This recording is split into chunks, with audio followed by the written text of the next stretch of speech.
Sa bawat kwento, may mga sandaling tila ba nawawala tayo sa ating landas, tinatangay ng agos ng ating mga damdamin. Sa harap ng dagat, isang lalaki ang nagsimula ng isang hakbang na magpapabago sa kanyang buhay. Isang kwento ng kalungkutan, pag-asa, at hindi inaasahang pagkikita. Sa hapong iyon, ang dagat ay hindi lamang dagat, ito ay magiging saksi sa isang kwento ng paghilom, ng bagong simula. Si JM, isang tao na tinitimbang ang kanyang sariling pasanin, ay magtatagpo sa isang nilalang mula sa kailaliman ng dagat, si Piang, isang sirena na magdadala sa kanya sa isang paglalakbay na hindi niya inaasahan. Isang kwento ng lihim na pagnanasa, pag-asa, at pagmamahal na magmumula sa ilalim ng dagat. Gitling-gitling-gitling. Sa malawak at tahimik na dalampasigan, naglalakad mag-isa si JM. Tila pasan niya ang bigat ng mundo, habang sa kanyang kamay ay mahigpit niyang hawak ang isang kwintas na importante sa kanya, isang alaala mula sa nakaraan. Sa kanyang isipan, paulit-ulit na bumabalik ang mga sakit at pagkakamaling hindi na niya mabura. Sa gitna ng kanyang lungkot, tumigil si JM sa gilid ng dagat. Tumitig siya sa kwintas at bumulong ng isang huling palm. Sa isang mabilis na galaw, itinapon niya ito sa karagatan. Ang kwintas ay sumisid sa kailaliman, hanggang sa ito'y tuluyang nilamon ng dagat. Gitling-gitling-gitling.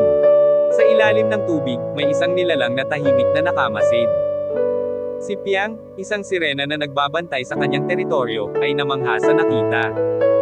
Ang kwintas ay bumagsak sa dagat, at pagkatapos sumisid siya at kinuha ito, nang ito'y kanyang kunin, binuksan niya ang pendant.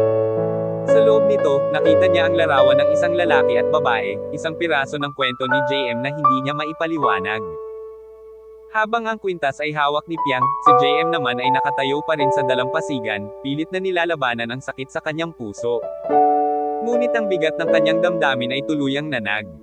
Sa isang desperadong hakbang, tumalon si JM sa dagat, tila nais takasan ang lahat ng kanyang pinagdaraanan. Sa kabila ng kanyang pagtalon, hindi siya nag-iisa. Mabilis na lumangoy si Piang patungo sa kanya. Ang sirena, na nagtatago lamang sa anino ng tubig, ay ngayon handang iligtas ang isang estranghero mula sa kanyang sariling kawalan. Gitling-gitling-gitling. Habang dahan-daang lumulubog si JM, naramdaman niya ang lamig ng tubig at ang tila yakap ng kawalan.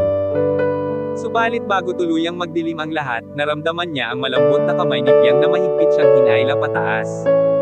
Ginamit ng sirena ang lahat ng kanyang lakas upang iahon si JM mula sa kailaliman. Sa dalampasigan, unti-unting nagmulat ng mata si JM. Sa kanyang kamay, naroon ang kwintas na kanyang itinapon. Naguluhan siya, paano ito bumalik sa kanya. Ngunit sa kabila ng pagkalito, ang kanyang puso ay tila napuno ng bagong pag-asa. Sa unang pagkakataon, naramdaman niya ang pagnanais na muling magsimula. Gitling-gitling-gitling. Kinabukasan, sa parehong dalampasigan, may naramdaman si JM na kakaibang presensya. Paglingon niya, nakita niya si Piang, ngunit ngayon, hindi na siya sirena. Ang kanyang buntot ay napalitan ng mga paa, at siya'y tila isang ordinaryong babae na puno ng hiwaga. Ang kanilang mga matay nagtagpo, at sa katahimikan, tila ba nag-usap ang kanilang mga puso.